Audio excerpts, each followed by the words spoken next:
Mummy जी, रात भर परी की तबीयत खराब थी, इसलिए थोड़ा देर हो गई।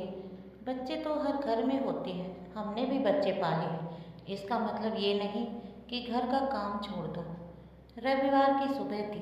दिल्ली के रोहड़ी इलाके में बने 2 बेडरूम में फ्लैट में हमेशा की तरह हलचल शुरू हो चुकी थी। रसोई में चाय की खुशबू आ रही थी और ड्राइंग रूम में टीवी पर पुराने गाने धीमी आवाज़ में चल रहे थे। लेकिन उस दिन का घर का माहौल कुछ अलग था। सुमित सोफे पर बैठा मोबाइल चला रहा था और सामने सेंटर टेबल पर रखा नाश्ता ठंडा हो चुका था। उसकी माँ कमला देवी बार बार घड़ी की तरफ देख रही थी और फिर रसोई की तरफ। आखिर उनसे ये रहा नहीं गया। पूजा, कितनी देर लगेगी? और सुमित को ऑफिस जाना है। रसोई में आवाज़ आई, मम्मी जी बस 2 मिनट, पराठे उतर रहे हैं। कमला देवी ने मुंह बनाते हुए धीरे से कहा, इसके 2 मिनट कभी खत्म ही नहीं होते। सुमित ने कुछ नहीं कहा। पहले वह ऐसे समय मुस्कुरा देता था, लेकिन पिछले कुछ महीनों से उसने चुपचाप रहना सीख लिया था। कुछ देर बाद पूजा गर्म पराठे और चाय लेकर आई। चेहरे पर थकान साफ दिखाई दे रही थी। रात को उसे ठीक से नींद नहीं आई थी, क्योंकि उसकी 7 साल की बेटी परी को तेज बुखार था। पूरी रात वह उसके सिर पर पट्टी रखती रही थी। जैसे ही पूजा ने प्लेट रखा, कमला देवी बोल पड़ी, इतनी देर कर दी? आदमी ऑफिस जाएगा या घर में ही बैठा रहे? पूजा ने शांत स्वर में कहा, मम्मी जी, रात भर परी की तबीयत खराब थी, इसलिए थोड़ी देर हो गई। बच्चे तो हर घर में होते हैं, हमने भी बच्चे पाले हैं। इसका मतलब ये नहीं कि घर का काम छोड़ दो। सुमित ने एक नज़र पूजा की तरफ देखा। उसकी आंखों के नीचे काले घेरे पड़ रहे थे, लेकिन उसने फिर भी कुछ भी नहीं कहा। यही उसकी सबसे बड़ी गलती थी। वह गलत बात करने वालों में नहीं था, लेकिन सही बात के समय चुप रहने वालों में जरूर शामिल हो चुका था। शादी के शुरुआती दिनों में ऐसे नहीं थे। जब 5 साल पहले सुमित और पूजा की शादी हुई थी, तब सुमित हर छोटी बात पर पूजा का साथ देता था। ऑफिस से लौटते समय कभी उसकी पसंद की कुल्फी ले आता, कभी बिना वजह फूल। दोनों देर रात तक छत पर बैठकर बातें करते और भविष्य के सपने देखते। एक रात पूजा ने हंसते हुए पूछा था, अगर मैं बूढ़ी हो गई और बहुत मोटी हो गई तब भी प्यार करोगे? सुमित हंस पड़ा था। तब तो और ज़्यादा, क्योंकि तब कोई और तुम्हें पसंद नहीं करेगा और तुम सिर्फ मेरी रहोगी। पूजा खिलखिलाकर हंस पड़ी थी। बहुत चालाक हो। उनकी हंसी सुनकर नीचे कमरे से कमला देवी की आवाज़ आई थी, अरे सो भी जाओ दोनों, पड़ोसियों को भी सोने दो। और तीनों हंसने लगे थे। उस समय सब कुछ अच्छा था, लेकिन इंसान की ज़िंदगी में बदलाव धीरे धीरे आता है। किसी को पता ही नहीं था कि कब छोटी छोटी बातें रिश्तों में दूरी पैदा करने लगती हैं। सुमित की नौकरी में प्रमोशन हो गया था, जिम्मेदारियां बढ़ गई थी। सुमित जल्दी निकलता और रात देर से लौटता, उसकी आदत बन गई थी। उधर पूजा की दुनिया घर और बेटी पर सिमट गई थी। पहले वह हर शाम तैयार होकर सुमित का इंतजार करती थी, लेकिन अब रात के 10 बजे तक इंतजार करते करते कभी सोफे पर ही उसकी आंख लग जाती। एक दिन सुमित रात 11 बजे घर पहुंचा। उसने देखा खाने की प्लेट ढकी हुई थी और पूजा सोफे पर बैठी बैठी सो गई थी। उसने प्यार से आवाज़ दी, पूजा। पूजा की आंखें खुली, आप आ गए? खाना गर्म कर दूं? नहीं, बाहर खा लिया। बस इतना ही सुनते पूजा का चेहरा उतर गया। उसने सुबह से उसकी पसंद का पनीर बनाया था। सुमित ने ध्यान ही नहीं दिया। वह कमरे में चला गया, लेकिन थोड़ी देर बाद जब वह पानी लेने बाहर आया तो उसने देखा कि पूजा चुपचाप रसोई में खड़ी थी और सिंक में बर्तन धोते हुए उसकी आंखों के आंसू गिर रहे थे। उसने पूछा, क्या हुआ पूजा? जल्दी से मुस्कुराई, कुछ नहीं। और यहीं से दोनों के बीच कुछ नहीं शब्द बढ़ने लगा। धीरे धीरे छोटी बातें बड़ी होने लगी। एक दिन पूजा बोली, सुमित, इस रविवार कहीं बाहर चले? यार मैं बहुत थक जाता हूँ, घर पर आराम कर लेते हैं। अगले रविवार? सुमित, परी कह रही है कि चिड़ियाघर चलेंगे, अभी टाइम नहीं है। फिर अगले रविवार? सुमित, मम्मी पापा के यहाँ गए हुए भी 4 महीने हो गए। ऑफिस का काम बहुत है। हर बार जवाब बदल जाता था, लेकिन नतीजा एक ही रहता था, नहीं। धीरे धीरे पूजा ने कहना कम ही कर दिया, और जब पत्नी अपनी छोटी छोटी इच्छाएं बताना बंद कर दी तो समझ लेना चाहिए कि वह शिकायत नहीं, उम्मीद छोड़ना शुरू कर चुकी। लेकिन सुमित यह बात समझ नहीं पाया। एक शाम उसकी छोटी बहन नेहा घर आई। उसने हंसते हुए कहा, भाभी, आप पहले जैसी नहीं रही। पहले तो हर समय हंसती रहती थी। पूजा मुस्कुराई, उम्र बढ़ रही है शायद। नेहा तुरंत बोली, अरे 30 साल की उम्र में कौन बूढ़ा हो जाता है। लेकिन उसी समय उसने देखा कि पूजा की मुस्कान आंखों तक नहीं पहुंची। रात को नेहा ने अपने भाई से पूछा, भैया सब ठीक है ना? हाँ, क्यों? भाभी खुश नहीं लगती? सुमित हंस पड़ा, तुम लड़कियां भी ना हर बात में ड्रामा ढूंढ ही लेती हो। सब ठीक है। नेहा चुप हो गई, लेकिन उसे भी महसूस हो गया था कि घर में कुछ बदल रहा है। और उधर पूजा भी बदल रही थी। अब वह कम बोलती थी, कम हंसती थी और सबसे ज़्यादा वह अपने मन की बातें कहना छोड़ चुकी थी। लेकिन सुमित को लगता था कि सब सामान्य है। उसे क्या पता था कि उसकी एक छोटी सी आदत एक दिन उसकी पूरी जिंदगी बदलने वाली थी। धीरे धीरे पूजा ने शिकायत करना छोड़ दिया था। अब वह पहले की तरह हर छोटी बात पर सुमित का इंतजार नहीं करती थी। अगर वह देर से आता तो वह बस खाना ढककर रख देती और परी को सुलाकर खुद भी सो जाती। सुमित को यह सब सामान्य लगने लगा था। उसे लगता था कि शादी के कुछ साल बाद हर रिश्ते में ऐसा ही हो जाता है। लेकिन उसे यह समझ नहीं आ रहा था कि जहाँ प्यार कम नहीं होता, वहाँ लोग एक दूसरे को हल्के में लेना शुरू कर देते हैं और यहीं से सबसे खतरनाक शुरुआत होती है। एक दिन शाम को ऑफिस से लौटते समय सुमित ने देखा कि उसके मोबाइल पर पूजा की 5 मिस्ड कॉल थी। उसने सोचा घर पहुंचकर बात कर लूँगा। तभी उसके बॉस का फ़ोन आ गया और वही दूसरी बातों में व्यस्त हो गया। रात को घर पहुंचा तो देखा कि पूजा के चेहरे पर घबराहट थी। इतनी कॉल क्यों कर रही थी? उसने जूते उतारते हुए पूछा।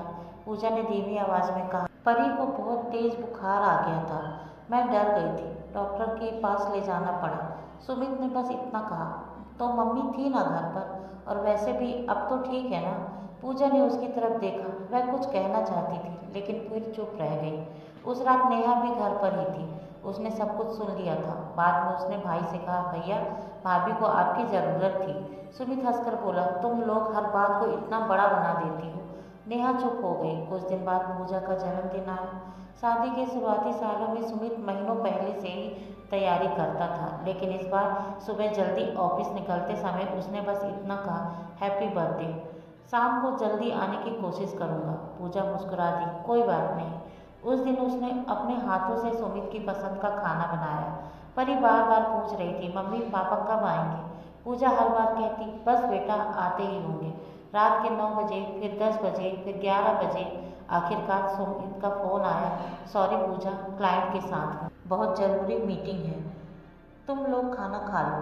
कुछ सेकंड तक उधर से कोई आवाज़ नहीं आई। फिर पूजा ने धीरे से कहा, ठीक है, और फ़ोन कट गया। परी मासूमियत से बोली, मम्मी पापा केक काटने नहीं आएंगे? पूजा ने मुस्कुराने की कोशिश की, हम दोनों काट लेते हैं। लेकिन जैसे ही परी सो गई, पूजा बालकनी में जाकर खड़ी हो गई। उसकी आंखों से लगातार आंसू बह रहे थे। उसे जन्मदिन का दुख नहीं था, उसे दुख इस बात का था कि अब उसकी खुशियाँ, उसके बातें, उसका इंतज़ार किसी की प्राथमिकता नहीं रहे थे। अगले दिन सुबह सुमित जल्दी से एक गिफ्ट उसके हाथ में पकड़ा दिया। सॉरी यार, बहुत बिजी था। पूजा मुस्कुरा दी, कोई बात नहीं। लेकिन इस बार उसकी मुस्कान में पहले वाली गर्माहट नहीं थी। धीरे धीरे महीने बीत गए। एक दिन कमला देवी की तबीयत अचानक खराब हो गई। डॉक्टर ने कुछ दिनों के आराम की सलाह दी। पूजा ने दिन रात उनकी सेवा की, दवा, खाना, डॉक्टर, सब कुछ वही संभाल रही थी। एक दिन कमला देवी ने अपनी पड़ोसन से कहा, मेरी बहू नहीं बेटी है। पूजा ने सुन लिया, उसकी आंखें भर आई। लेकिन उसी शाम कमला देवी ने गुस्से में उसे डांट दिया क्योंकि चाय थोड़ी देर से बनी थी। पूजा फिर चुप रही। अब वह हर बात पर चुप रहने लगी थी। एक रविवार की सुबह नेहा आई और उसने देखा कि पूजा बालकनी में अकेली बैठी थी। क्या हुआ भाभी? कुछ नहीं, आप झूठ बोल रही हैं। इतना सुनते ही पूजा की आंखें भर आईं। नेहा, कभी कभी लगता है कि जैसे मैं इस घर में हूँ लेकिन किसी की ज़िंदगी में नहीं हूँ। नेहा चौंक गई। भाभी नहीं, मैं शिकायत नहीं कर सकती। सुमित बुरे इंसान नहीं हैं, बस अब उन्हें मेरी ज़रूरत महसूस नहीं होती। और आपको? पूजा हल्का सा मुस्कुराई, मुझे आज भी उनकी ज़रूरत है। यह कहते हुए उसकी आवाज़ कांप गई। उस शाम नेहा ने अपने भाई से कहा, भैया एक बात पूछूं? हाँ, अगर भाभी एक दिन सच में चली गई तो आपको फर्क पड़ेगा? सुमित हंस पड़ा, पागल हो क्या, कहाँ जाएगी? और वैसे भी इतना ड्रामा मत किया करो। नेहा ने गहरी सांस ली, ड्रामा नहीं है भैया।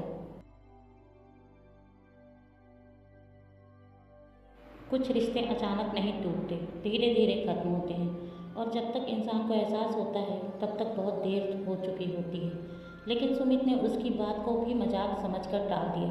फिर एक दिन ऐसी छोटी सी घटना हुई जिसे सुमित ने उस समय गुस्से में एक सामान्य बात समझा, लेकिन वही उसकी ज़िंदगी की सबसे बड़ी गलती बनने वाली थी। उस रात बारिश हो रही थी। परी को स्कूल प्रोजेक्ट के लिए कुछ सामान चाहिए था। पूजा ने दोपहर में ही सुमित को याद दिलाया था, वापस आते समय रंगीन चार्ट पेपर और ग्लिटर ले आइएगा। हाँ याद है, लेकिन ऑफिस के काम में वह भूल गया। घर पहुंचते ही पूजा ने पूछा, लाए? सुमित माथे पर हाथ मारकर बोला, ओह भूल गया। पूजा ने बस इतना कहा, कोई बात नहीं, लेकिन परी उदास हो गई। पापा कल जमा करना है। सुमित पहले से थका हुआ था। उसे लगा कि छोटी सी बात का बड़ा मुद्दा बनाया जा रहा है, और फिर गुस्से में उसके मुंह से एक ऐसी बात निकल गई जिसका पछतावा उसे जिंदगी भर रहने वाला था। उसने ऊंची आवाज़ में कहा, हर समय बस यही सब चलता रहता है, घर, बच्चे, सामान, स्कूल। मेरी भी कोई ज़िंदगी है या नहीं? कमरे में अचानक सन्नाटा छा गया। परी डर गई। कमला देवी चुप हो गई और सामने खड़ी पूजा बस सुमित को देखती रह गई। उसकी आंखों में आंसू नहीं थे, लेकिन पहली बार उसकी आंखों में दर्द से ज़्यादा थकान दिखाई दे रही थी। और धीरे से उसने सिर्फ एक बात कही, ठीक है सुमित, अब आपको मेरी वजह से कोई परेशानी नहीं होगी। उस समय सुमित को लगा था कि यह भी रोज ही की तरह एक नाराज़गी है, लेकिन उसे पता नहीं था कि उस रात पूजा ने अपनी ज़िंदगी का सबसे बड़ा फैसला कर लिया था। अगली सुबह जब सुमित की आंख खुली तो घर में अजीब सी खामोशी थी। रसोई से बर्तनों की आवाज़ नहीं आ रही थी, चाय की खुशबू नहीं थी। उसने घड़ी देखी और जल्दी से बाहर आया। टेबल पर एक चिट्ठी रखी थी, सुमित, मैं अब हमेशा इस घर को अपना मानती रही, लेकिन कभी तुमसे ज़्यादा कुछ नहीं मांगा, बस थोड़ा सा समय और अपनापन। लेकिन शायद मैं अपनी बातें समझाने में हार गई, इसलिए कुछ दिनों के लिए जा रही हूँ खुद को ढूंढने, और शायद तुम्हें भी यह समझने का मौका देने की कि रिश्ते सिर्फ जिम्मेदारियों से नहीं, एहसासों से चलते हैं। परी मेरे साथ है, अपना ख्याल रखना। पूजा चिट्ठी पढ़ते ही सुमित के हाथ कांप गए। उसे पहली बार एहसास हुआ कि पूजा नाराज़ नहीं थी, वह टूट चुकी थी। अगले कुछ दिन सुमित की ज़िंदगी में सबसे कठिन दिन थे। सुबह खुद नाश्ता बनाना, ऑफिस भागना, घर लौटकर बिखरा हुआ घर देखना। उस हर जगह पूजा की कमी महसूस होने लगी। एक दिन उसने अलमारी खोली तो पूजा की साड़ी से उसकी हल्की सी खुशबू आई। वह वहीं बैठ गया। उधर कमला देवी भी बदल चुकी थी। एक शाम उन्होंने धीमी आवाज़ में कहा, बेटा, बहू के जाने के बाद समझ आया कि वह इस घर को कितनी चुपचाप संभालती थी। सुमित की आंखें भर आईं। एक हफ्ते बाद वह पूजा के मायके पहुंचा। पूजा बरामदे में बैठी थी। उसे देखकर भी वह नहीं उठी। पहले की तरह उसकी आंखों में शिकायत नहीं थी, बस एक शांत दूरी थी। सुमित उसके सामने जाकर खड़ा हो गया। पूजा, मुझे माफ़ कर दो। पूजा चुप रही। मैंने कभी तुम्हारी बातों को महत्व नहीं दिया। मुझे लगता था कि मैं कमाकर अपना फ़र्ज निभा रहा हूँ, लेकिन मैं भूल गया कि पत्नी को पैसे नहीं, पति का साथ चाहिए होता है। पूजा की आंखें नम हो गई। सुमित की आवाज़ कांप रही थी। मैंने तुम्हें कभी समझने की कोशिश नहीं की। तुम हर बार मेरा इंतज़ार करती रही, और मैं हर बार सोचता रहा कि कल समय दे दूँगा, लेकिन वो कल कभी आया ही नहीं। इतना कहते कहते उसकी आंखों से आंसू बहने लगे। पूजा ने पहली बार उसकी तरफ देखा, और अगर मैं सच में हमेशा के लिए चली जाती तो, सुमित का सिर झुक गया, तो मैं शायद जिंदगी भर खुद को माफ़ नहीं कर पाता। कुछ पल दोनों चुप रहे। तभी छोटी सी परी दौड़ती हुई आई और दोनों के बीच खड़ी हो गई। मम्मी, पापा क्यों रो रहे हैं? यह सुनकर पूजा और सुमित दोनों हल्का सा मुस्कुरा दिए। पूजा ने धीरे से कहा, क्योंकि कभी कभी बड़े लोग अपनी गलती बहुत देर से समझते हैं बेटा। सुमित ने आगे बढ़कर पूजा का हाथ पकड़ लिया। एक मौका और दो। कि पूजा की आंखों से आंसू बह निकले। मौका रिश्तों को नहीं दिया जाता सुमित, रिश्तों को निभाया जाता है। सुमित ने सिर हिलाया। इस बार निभाऊंगा। पूजा ने कुछ पल उसकी आंखों में देखा।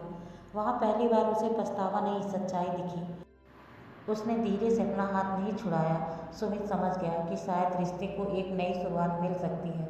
वापसी के रास्ते में परी दोनों का हाथ पकड़कर चल रही थी, और सुमित मन ही मन सोच रहा था कि इंसान अक्सर घर बनाने में पूरी जिंदगी लगा देता है, लेकिन घर को संभालने वाले इंसान की कीमत समझने में बहुत देर कर देता है। उस दिन उसे ज़िंदगी का सबसे बड़ा सबक मिला था। रिश्ते कभी एक बड़े झगड़े से नहीं टूटते, वे छोटी छोटी अनदेखियों, अधूरे वादे और अनसुनी भावनाओं से धीरे धीरे कमज़ोर होते हैं। और जब कोई अपना शिकायत करना छोड़ दे, तब समझ लेना चाहिए कि वह लड़ना नहीं, हारना शुरू कर चुका है। सौभाग्य से सुमित को अपनी गलती सुधारने का मौका मिल गया, लेकिन हर किसी को दूसरा मौका नहीं मिलता।